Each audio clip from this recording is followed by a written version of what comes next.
Hello, everybody. Todd Boating here with Lessons from the Front. Happy Monday to you. Coming to you on the last leg of the journey for our Memorial May. Typically speaking, this time of year, we're going to be marching into the state of Texas and eventually into Dallas. Unfortunately, we're having to go COVID this year. It's just kind of the way things are, but we are going to do the best we can with the virtual world. I am happy today to introduce to everybody. This is a gentleman that, unlike many of our previous guests, I have not had the opportunity to spend much time with James, but I did get to hear some of his story today, and James Hauke is our guest. He has a really interesting story, and even more interesting background. So let's get right to it. Lessons from the Front. James Hauke, welcome to the program. Hey, Todd, thanks for having me, man. Well, we are happy to have you here, and I can already tell that you're one of those hunting guys that I'm not going to mess with because you got more stuff on your wall than most people. So I'm just going to have to nod my head at you quite a bit. So, James, believe it or not, I didn't kill any of those. Well, then I like it. I like it even better. Good posturing on your part. So one of the things that we like to do right off the bat is we like to get to know our guests a little bit. We want to know a little bit about them. And especially who they were prior to their service. And what's really interesting about you is I know that you have done both sides of the track as far as the way Carry the Load supports those, not just military, but also first responders. So you've served on both sides of that track. So tell us a little bit, before you went into all that, who was James Hauke? Okay, James Hauke grew up a military brat. My dad's a retired Navy Seabee. Okay. So we duty stationed California, Gulfport, Mississippi, Orlando, Florida, and then he retired in 1980. And we moved back to a small town in East Texas, Cleveland, Texas. And I had no idea that there was a Cleveland, Texas. I knew there was a Pittsburgh, Texas, but Cleveland, Texas, where is that? It's about 50 miles north of Houston. Okay. Get a lot of, where are you from? Cleveland, Ohio? No, man, Cleveland, Texas. Anyway, moved over there, finished high school there, student athlete, no desire to really go to college after, tried the construction biz for a little bit, and decided the military. You know, I always respected my dad for his service, and he was always, pretty sharp and always maintained that image in my mind of the military was a good, legit alternative. During what period was your dad in service? He was Vietnam veteran, 3 tours in Vietnam, 60s to 80. Wow. Retired in 1980. And did he serve overseas? Did I understand that correctly? He did. He had 3 tours in Vietnam Okay. as a Seabee, which is the Navy equipment operator, and multiple deployments, just your rotation, your duty tour to Guam or the Philippines or Spain or wherever they would deploy to. But was he forthcoming about his service? Because obviously a lot of Vietnam veterans were not. Did he come home as you grew older, especially when you got into the service? Did he talk to you about that at all? he, if I ask, but he's not a real open, outgoing as far as talking about that end of the world. If I ask, he doesn't hold anything back. He'll let you know exactly, what he thought and who he thought and the good and the bad. Very instrumental in my decision. I originally, he told me not to go in the Navy. He did not recommend that. I actually tried to join the Marine Corps, and me and the Marine Corps recruiter just butted heads right there at the door pretty much. And I said, well, I'll show you. And I went and joined the Army, and that was about 8.5 years. So, okay, so I want to make sure I'm understanding this correctly. So your dad didn't dissuade you from joining the service. but Oh, he did absolutely. dissuade you from joining the Navy. He did. Okay. And And he his had a long reasoning, history. So yeah, go ahead, please. his reasoning behind, or the reasoning behind it that he gave me was the job opportunities, because there were so many extra job or so many more jobs offered by the Army, versus the Navy. Okay. And I want to say he felt like there was more of a trade in the Army, um, as opposed to going in the Navy. Okay. So you grew up in the house of a Vietnam veteran, who I'm sure, although maybe he didn't have the great. I mean, it sounds like he had a decent experience in the Navy, though. I mean, it wasn't bad. He just thought the Army was a better opportunity for you, Right. and you kind of threw yourself out of the Marine Corps, so that was never an Right. option. Okay. So all right. Well, so I mean, what kind of kid were you growing up? Were you a good kid? Were you? Well, I was a good kid. I think I tried to live by my motto as a kid was always never embarrass your parents. And Wow, I like that. not that I did everything perfect. I did a lot of stuff that if I would have got caught, probably would have embarrassed my parents. But I tried to maintain that all the way through. And I never wanted the police coming to my parents' house at 2 o'clock in the morning, to tell them I was dead or in jail or otherwise. So tried to do the right thing and get through it. Okay. Not a bad kid, A's, B's, and C's in school, depending on the subject. Grew up hunting and fishing, and just pretty much that kind of outdoors kid. Okay. I was always the kid that when the street lights come home, I better be home, because I was leaving as soon as I could get out of the house and to the river, to the shooting range, or wherever. I remember that. That was the rule in the neighborhood. As soon as those street lights came on, you better be home within a couple of minutes. That's it. Absolutely. Okay. So that was your childhood, a pretty all-American type of childhood, student athlete, did okay in school, not necessarily at the top of your class, but certainly not at the bottom. And I know that because my grades were worse than yours, and I wasn't at the very bottom. So I know you did okay there. Uh, so you graduate high school, you make the decision to join the Army. And when you made the decision to join the Army, you ended up, I know, in the airborne infantry. I did.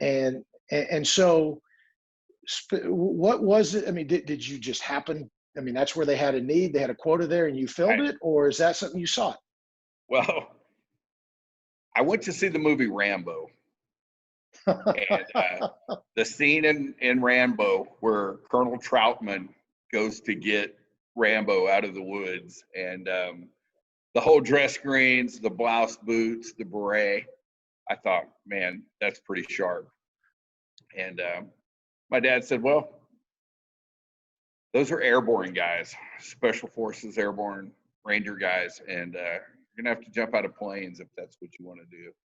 And I said, you know what? Jumping out of planes doesn't sound like a bad thing. So signed up for airborne infantry, volunteered, and there we go. I'm starting to see a pattern with some of Army and Navy guys, because I've had a couple people on lately, Navy, and what drew them into Navy was they saw the movie Navy SEALs. And Oh yeah. Yeah, and I'm trying to figure out, what I mean, for us in the Marine Corps, it was probably Full Metal Jacket, a much more sadistic, ridiculous movie when it comes to what drew us in. But okay, so you end up in airborne infantry. You volunteered for it. How did that go? How was that experience? It was great. Basic training at Fort Benning, Georgia. Did that. 16 weeks later, I'm on a bus headed across the post to airborne school, which is a three week. I completed my 5 jumps to get through graduation, and the first one wasn't bad. The second one wasn't bad. The third one is about the time you start going, you realize you're jumping out of an airplane, right? A perfectly good airplane. You never flew with the Air Force, I guess. No such thing as a particularly good airplane. So, so that went pretty well. I ended up at Fort Bragg in the 2nd Battalion, 325th Airborne Infantry Regiment. Ended up deploying. I got married in June of 1990, and 65 days later, I deployed to Desert Storm. Yes, you did. Leaving a pretty cool wife to never been out of her home county really to live. I mean, you know, and here she is, 1,000 miles from home, and I'm bailing on her, and that was pretty crazy. You know, we left out at about 1 o'clock in the morning. I told her, I said, we do this all the time. I said, so probably be calling you about 4 to come pick me up. And she says, okay.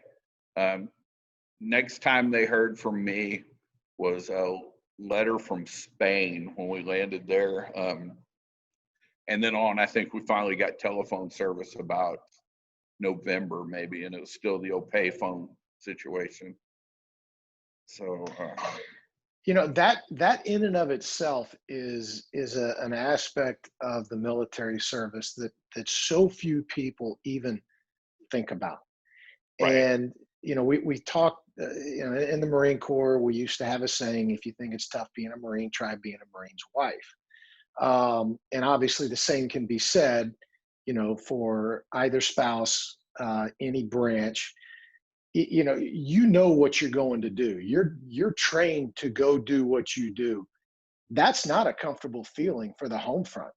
They weren't there going through the training, so they're relying on faith to get them through. I'm sure your wife probably could attest to that. Oh, absolutely. She'll cuss me today when I tell that story. Well, okay, so let's kind of take that to the next level then. As if that wasn't bad enough, and I say bad enough in air quotes, then after you finish your career in the Army, you decide it's time to move on. You get out of the Army and you go do the exact same thing every day, leaving out the front door as a police officer. Right. So, I mean, talk to me about that world. That's a lot of stress, and I can only imagine on her the stress that was. You know, like you say, you don't really think about it because you're trained up on that. That's your job. I mean, that's like getting a cup of coffee for you to get up and go to work. And you know, unfortunately, in 2004, I got hung up in a armed robbery and ended up shooting a suspect at about 9 o'clock at night. And I was supposed to be home about 10. So then you're making that phone call, and to tell her wasn't as bad as to go home and tell the kids that, hey, when you go to school tomorrow, you may hear some stuff, and, you know, kind of lay it out to my kids. I was always honest with them, you know, and tell them what happens at work and what we do at work, you know. Mm-hmm. Keep the gory details down, but need to be honest with everybody and let them know what goes on. So I'm not necessarily looking for gory details, but I mean, talk about. I mean, you just mentioned that you were involved in 2004 in an armed robbery. I'm taking it that you were put in a position where you had no choice but to unload your weapon. Is that correct? It was, yes, sir. And what happened there? It was a robbery of a taco restaurant, a Mexican food restaurant there in my hometown, or where I was a police officer in Bryan. And we responded. He tried to exit. We had the building surrounded. By the time he decided to make his exit, there were 2 suspects, and came to the back door where I was, me and 4 other guys. He had a hostage with him. His buddy tried to escape. He pushed his hostage at the dog, and when he pointed his gun at the officers, we didn't have much choice. Two of us fired, and ended that threat, while the other one ran to the front, where he was met by one of our other officers, and he was wounded twice and taken into custody. So how, from the time you got there until the time that this ended, how much time had elapsed? Minutes. Minutes. Okay. So this 5 was all very reactionary and 5 minutes, 6 minutes, something like okay. in that area. Was it the first time that you fired your weapon on duty? Yes, sir. It was, and the last. And the last. And the last. Is that, did it really feel reactionary? I mean, did it feel like all the training kicked in? Did you have time to give it a conscious thought? It did. It was just rolling. And what was kind of interesting, looking back on it and doing the after actions and everything, everybody was rolling, and we were all rolling together, without even really speaking to each other. It was pretty interesting to see the teamwork, and just made you feel safe about the guys you work with when you see it in action. So when did you come to grips with and it sounds like this gentleman is deceased now, is that correct? Yes, sir. Okay. When did you come to grips with, wow, I was put in a position where I had no choice, because if I didn't do something, then other people could have been hurt, not just them, but me also. When did you come to grips with that? Man, you don't slow down because you're still going. I mean, even though you've neutralized that threat, you still have to handcuff them, and then you have to move forward, and you have to get medical treatment. And it's just a flow chart of things that have to be done. And just because they're bad guys don't mean we're going to refuse them medical treatment and whatever. So we got to roll ambulances in. We still got people inside the building, possible third person maybe. So it doesn't stop until I think I got home about 6 o'clock in the morning. And I think that's about when I sat down on the edge of the bed and was like, wow, that just happened. And so the suspect that you shot did not die there. Oh yes, he was right there. Oh, so he did die right there. The second suspect is a TDC resident now, and probably will be for the rest of his days. So twice. Was that a hard thing for you to really process mentally, that you had just taken the life of a criminal? It is. It's anytime. I think in the military or the law enforcement world. The military, I always kind of looked at it a little different. Being a paratrooper and everything, you were always, on go when it was something in the world was going on. And my dad used to tell me, he said, you don't really want that. I don't get it why you want to go to stuff like that. And I would say, Dad, if you could imagine playing football and practicing Monday, Tuesday, Wednesday, Thursday, and yeah, we're going to need you tonight. Y'all just go ahead and stay home. And then you start over again Monday, Tuesday, Wednesday, Thursday, and then no game on Friday. So I think in my mind, people actually want that test when you put yourself through all that training. Marine Corps Infantry School, tactics, man. We want to do this. Marines before us did it. And that's interesting that you say that, because I was in during the first Gulf, I was in during the second Gulf. Certainly the start of it, and people will say that to me. Wow, you got lucky. said, I did get lucky in one regard, but I never got to test myself. I never got to test my mettle. And I've used the exact same thing as you just said. It's like practicing all week for a football game. Game time comes, and when the kickoff happens, you're sitting on the bench. Right. And nobody wants to get shot at. Nobody wants to. I mean, you got to screw loose if you really want somebody to shoot at you. Right. So I completely understand what you're saying and completely agree with it. And so what's interesting for the audience, though, is James, when we were talking about this earlier today to kind of get a feel for it, that story didn't come up. Right. And so I really appreciate you sharing that with us. And I'm very interested to hear what you took away from that. And I know you're going to kind of lead into that with some other things.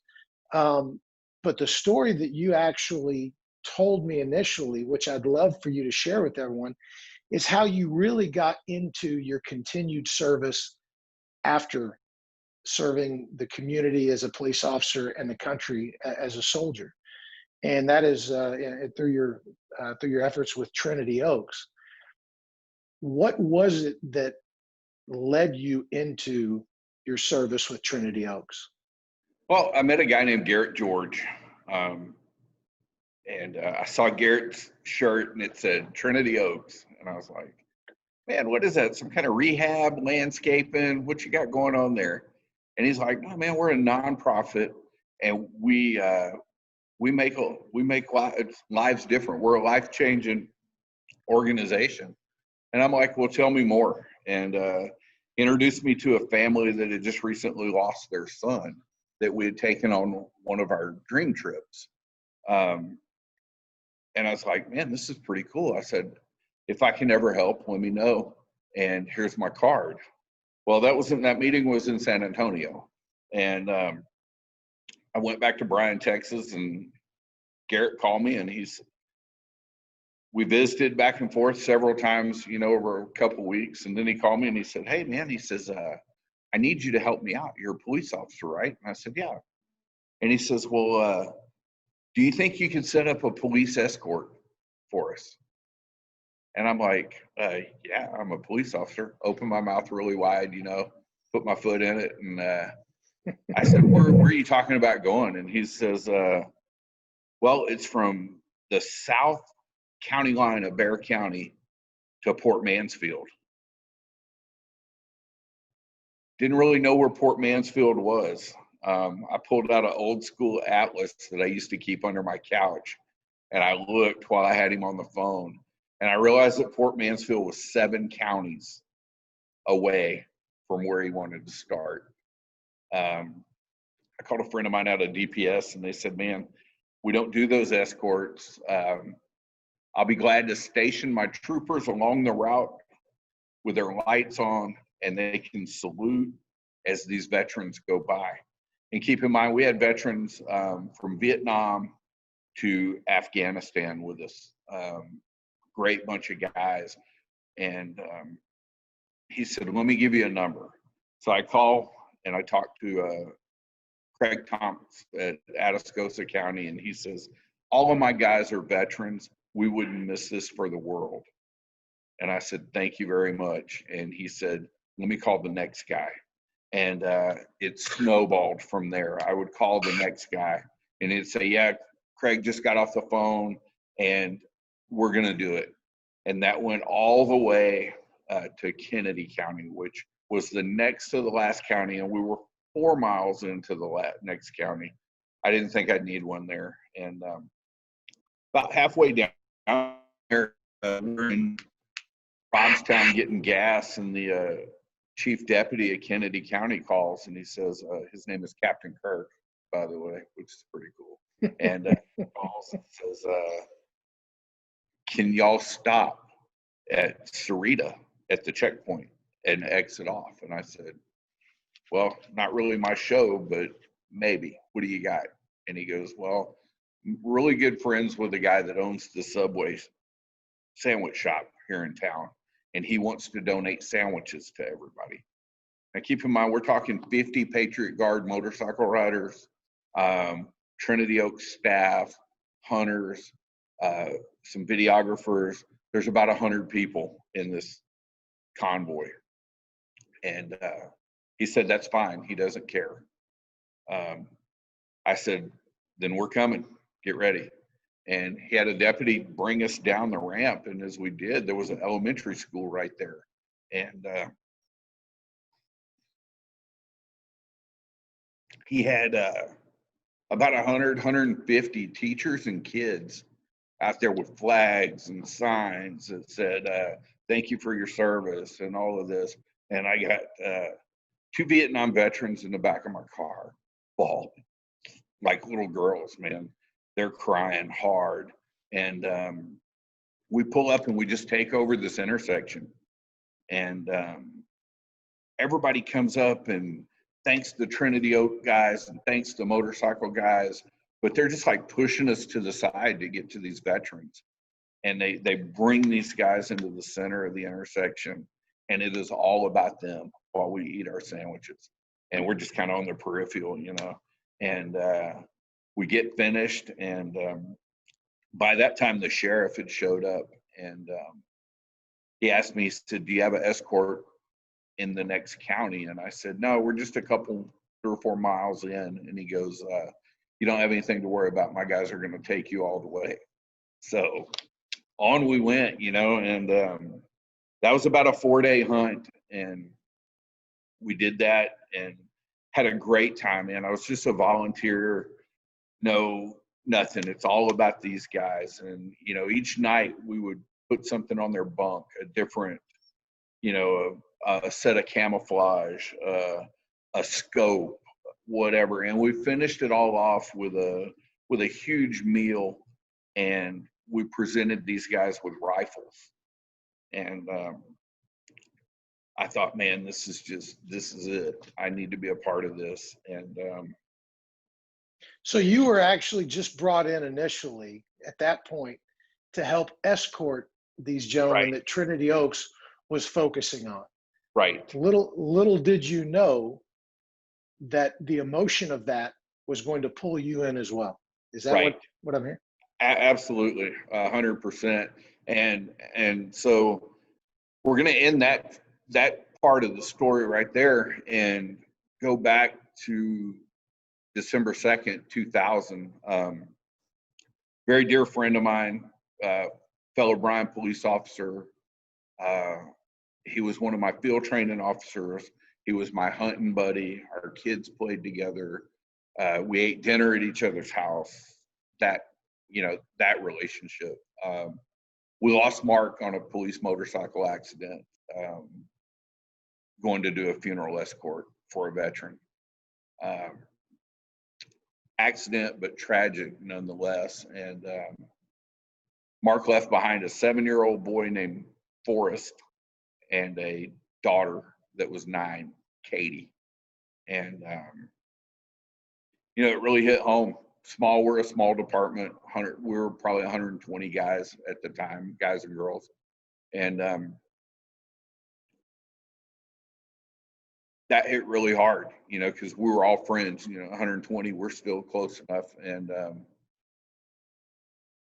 we kind of dropped the ball on the kids. You know, we should have done a lot more with them, I think. But you were grieving at the same time. So it was hard to be tough for them and not, you know, be tough for yourself or whatever. And so fortunately, a game warden stepped up and intervened in Buddy's life and hunted and fished with him. And it's not that we did nothing with him, but it got to the point where when I would see the family at the police department, I would try to slip out the back door. You can only say you're sorry so many times, and it starts to lose its meaning. So we kind of just So wait a minute. You're saying that you would start to slip out the back door so that you didn't have to say you're sorry to them, but there had to have been some more going on there. you know, you just, I don't know if it's survivor guilt or what, you know. It's a police funeral is a huge deal, like a firefighter funeral or, a military. I think Mark's procession was 6 miles long. So you got your own issues going on, and just really hard to face the family. And, it's kind of like I'm going home and Mark's not, sorry.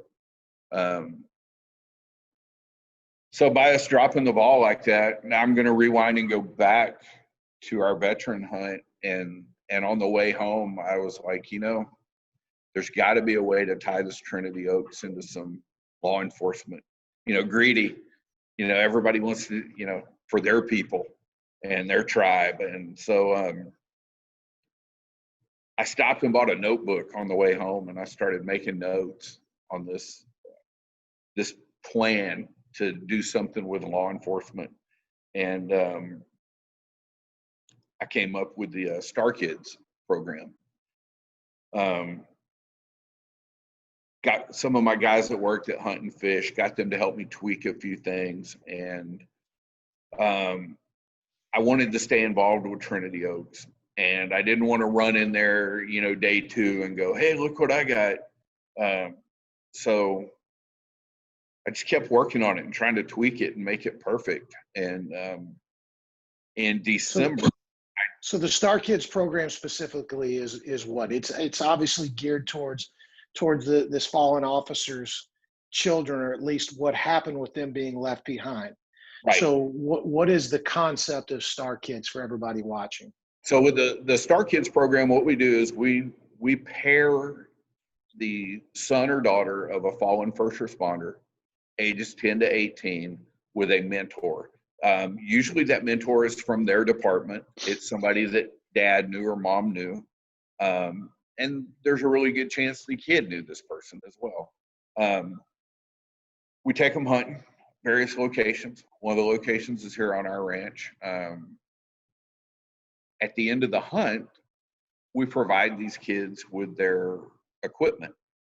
So if it's hunting, we send them home with their rifle, scoped rifle, case, everything. So now the kid's got equipment, he's got a hunting buddy, and we hope that relationship continues on.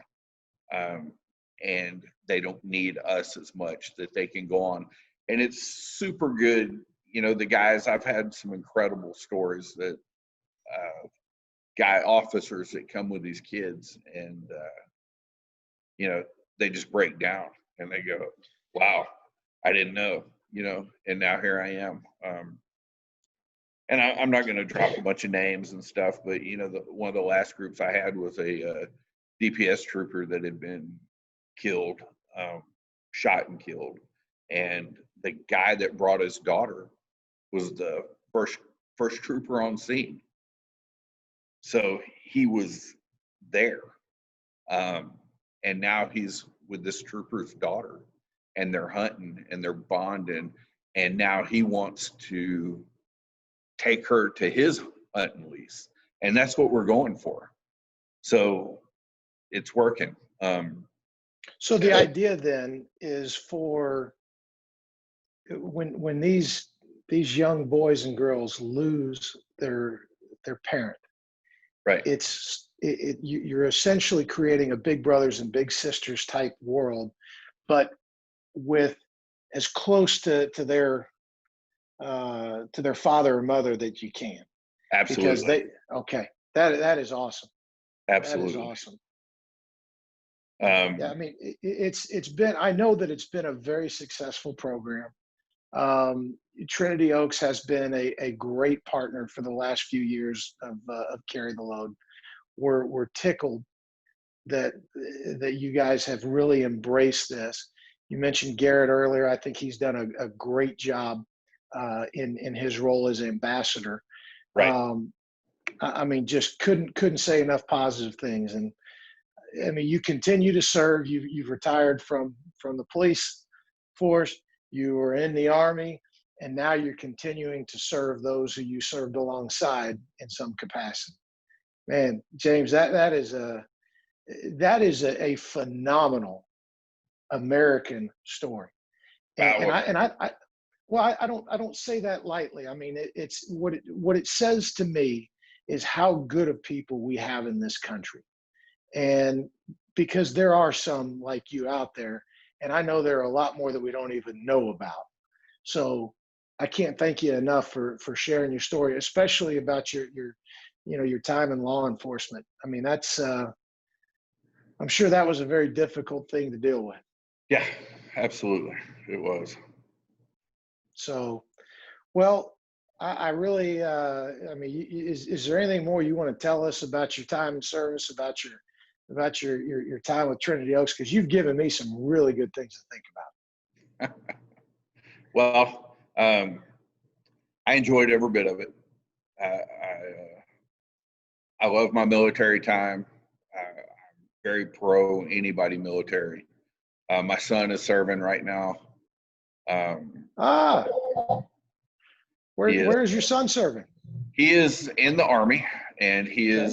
is with the Big Red One, First Infantry Division out of Fort Riley, Yes. Kansas, and he's currently in Korea on a Okay. rotation there. So hopefully he'll be back soon.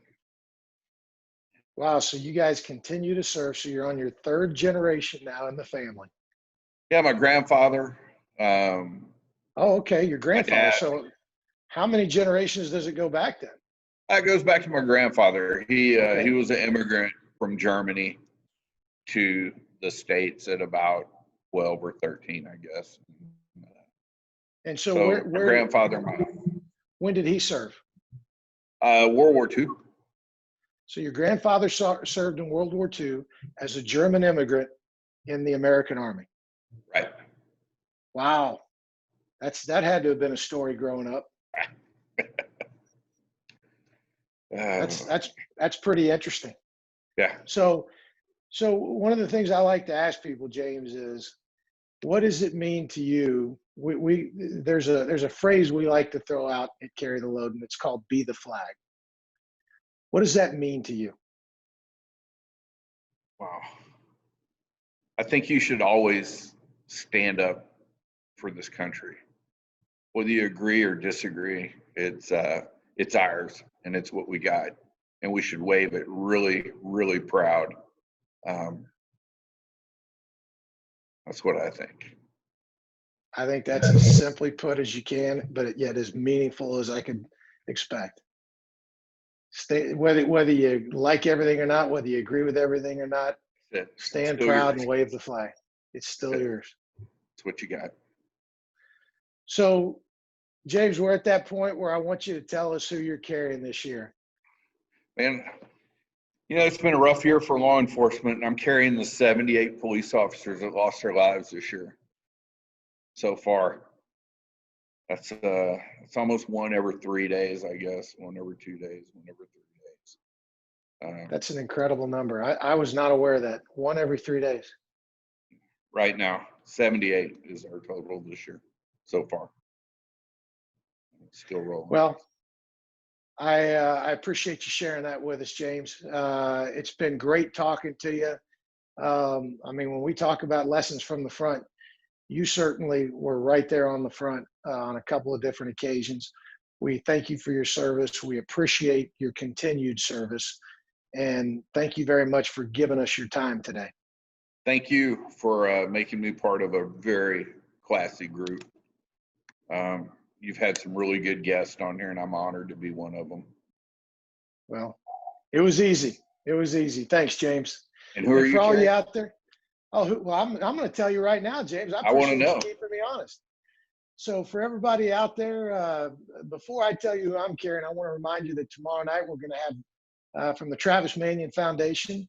We are going to have Hugo Lentz on here. Hugo is a good friend of Carry the Load, and actually something you were saying, James, a little bit ago is kind of their motto, and that came from Travis Manion himself, who, in response to why is he going to go and serve, he said, "Hey, if not me, then who?" And that has always stuck with me. Good Marine too, by the way, James. I just thought I'd throw that Oh, out they're all good. You're all there. good. Absolutely. So for all of you still out there, we do thank you for joining, and we hope to see you tomorrow on the next episode of Lessons from the Front. Until then, my name is Todd Boating, and I'm carrying Sergeant R.E. Worley of Shippensburg, Pennsylvania. Who are you carrying?